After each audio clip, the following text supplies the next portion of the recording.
So did I come from a pro-life family? Did I always think this way? No. I actually switched sides. Fairly recently. It all started before I was pregnant. I loved arguing in the comments section. I loved debating. I loved just straight up fighting. It excited me to be right. Even if they didn't say so, I knew in my heart. Truth is, I met my match one day, and I wish I knew this man's name. I really do. He changed everything. He told me that New York allows abortion for any reason up till birth. And I was like, no, no, no, no, no, no, no, no, no, no. That's not true. That's not true. In fact, I'm going to go look it up right now. And then I found out he wasn't wrong. And that made me uncomfortable. I was living in California, but I grew up in New York. And the truth is, it is 24 weeks for any reason. However, for mental health reasons, you can still abort. That counts for the health of the mother in New York. But I didn't care. Because good. No one would keep a baby that long unless it was wanted. Clearly something went wrong. Clearly the doctor said that needed to happen. But I wanted to be ready. Because I found out there was something I didn't know. And what do I do when I don't know something? I research. So I looked up debates. I looked up so many debates.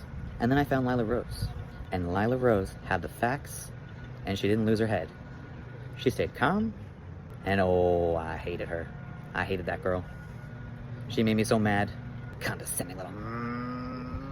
But the more I watched her, the more I realized she never said anything that wasn't true. She always had facts. Backed up. I could look it up. Sometimes the studies were smaller than I liked, but the science was there. So I started looking up more people she interviewed, other pro-life organizations. And I found out about early delivery. I found out about how much the pro-life community does invest in the mother and helping her and charities and how they value them both. Because the truth is, there's two patients. There's two. And that child is not guilty of anything. And disabled people belong in this world. I worked with the disabled community. The more research I did, the more I found myself changing my mind. But no, the laws weren't there yet. The welfare wasn't there yet. It didn't matter what the science was. It didn't matter if it was murder, because the world wasn't ready to know. And it bothered me. And the truth was, the more I researched and found actual preteen moms, children of preteen moms, people who were raped, when they told their story, none of them regret their decision. There was a lot of representation for people who kept their kid and it went well, or put their kid up for adoption and their kid was grateful. But what really changed my mind, more than anything, was the Death with Dignity Act.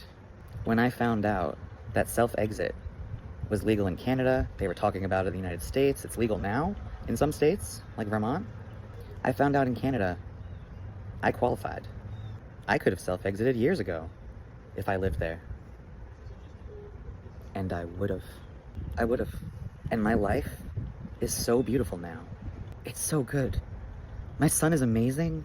My husband, my mom, my family, everything's going so well. I just had to wait it out. But I never would have had that chance. I genuinely would not be here today if I had grown up in Canada. And all those disabled kids, all those mothers who thought they couldn't do it, God never gives us more than we can handle. We all have a purpose. Everyone. Every single human. Because if you're a human, you have a right to life. Life, liberty, and the pursuit of happiness. Pursue that happiness with kindness and love. Because I love you. God loves you. God bless you.